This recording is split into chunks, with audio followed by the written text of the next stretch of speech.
Squads போட சொல்லி சொல்லியாச்சு எல்லாரும். ஓ மை காட் ஸ்குவாட்ஸ் அவங்க என்ன பார்த்தாங்க இல்லையா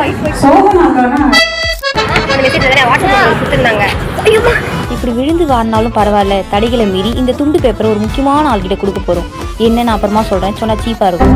இன்னைக்கு February 14, நீங்கள் நிறைய பேர் தப்பாக கிடையாது, இது போன வருஷம் நடந்த கதை. இந்த நடு ரோட்டில் நாங்கள் 2 பேரும் சிட்டுக்குருவி மாரி ஓடி வந்தோம். எங்கள் நேரம் அந்த சைடும் சிக்னல், இந்த சைடும் சிக்னல், ரெட் சிக்னல் போடவே குடுக்குன்னு ஓடி வந்துட்டோங்க. ஸ்பாட்டுக்கு வந்து சேதாச்சு. அந்த தூரத்தில் நிற்கிற 2 பேர் என் ஹார்ட் பீட் வெளியே வந்து துடிக்கிற அளவுக்கு ப்ரோ ஹார்ட் பீட்டா அப்படின்னு வந்து கேட்டாங்க. நானும் ஆமாம் ப்ரோ அப்படின்னு மாண்டி ஆடிட்டு ஹார்ட் பீட்டு மேலே ப்ரோ அப்படின்னு சொன்னாங்க.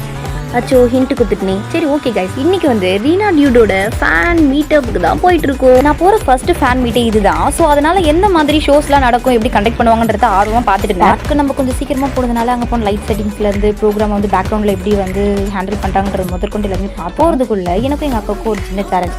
வரும்போது ரீனா டியூட் வந்து சாரியில் வருவாங்களா, வெஸ்டர்ன் வேரில் வருவாங்களா, நீங்களே பார்ப்பீங்க. இந்த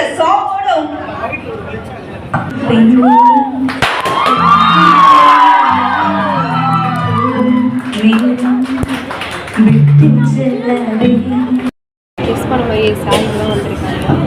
ஸோ இப்போ வந்து இன்டர்வியூ வந்து ஸ்டார்ட் பண்ணும்போது ஓகே ஸ்குவாட்ஸ் போட சொல்லி பனிஷ்மெண்ட் கொடுக்கணும். லேட்டாக வந்திருக்காங்க. ஹாஸ்பிட்டலில் தான் லேட்டுன்னு பார்த்தா இங்கேயும் லேட்டு. 5 மணிக்கு ப்ரோக்ராமு, ஆனால் எத்தனை மணிக்கு வந்திருக்காங்க தெரியுமா? 50 squats. ஸ்குவாட்ஸ் போட சொல்லி சொல்லியாச்சு எல்லாரும். ஓ மை காட் ஸ்குவாட்ஸ் அவங்க என்ன பார்த்தாங்க இல்லையா எல்லாரும் ஸ்குவாட்ஸ் போட சொல்லி கத்துறோம், ஜஸ்ட் ஃபார் ஃபன். இப்படி நம்ம ப்ரோக்ராமில் பல வகையான ஃபீலிங்ஸ், சோகமாகட்டும் சிரிப்பாகட்டும் எல்லாம் ஒரே மேடையில் நடந்து முடிஞ்சிருச்சு. அதுக்கப்புறம் என்ன, எலி தூக்கத்து காக்கா தூக்கிறது அப்படின்னு ஒரே நிகழ்ச்சியாக போச்சு. சரி ரவி மேமும் சரி விஜய் சாரும் சரி எல்லாம் சேர்ந்த ஒரு கலவை. அந்த கலவைய